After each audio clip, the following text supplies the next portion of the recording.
Hades in Greek mythology is one of the main gods of the Greek pantheon and ruler of the underworld, the kingdom of the dead. Hades is the third son of the Titans Cronus and Rhea, and thus is a brother to the gods Zeus, Poseidon, Hera, Demeter, and Hestia. Unlike some of his Olympian brothers, Hades was a quiet and brooding god, preferring the solitude of his subterranean realm. He was not a malevolent god, despite his role in the realm of the dead, but rather a just ruler, necessary to maintain balance in the world.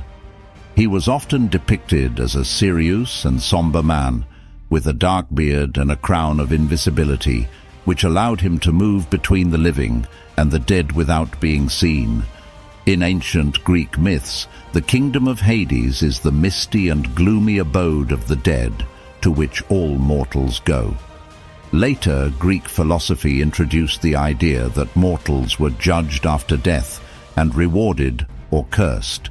Very few mortals could leave this realm once they had entered it, with the exception of the heroes Heracles and Theseus.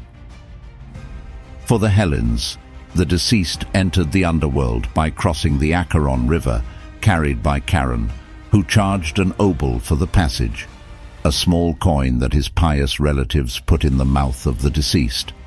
The poor and those who had neither friends nor family gathered for 100 years on the nearby shore.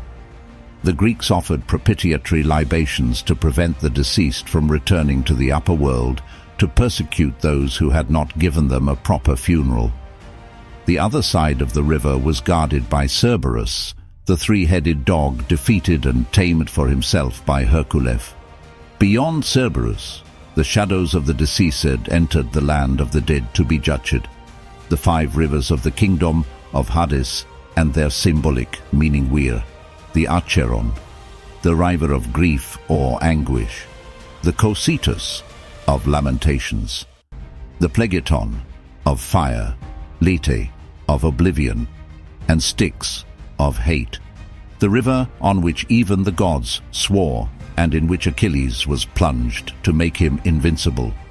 The Styx formed the border between the upper and lower worlds.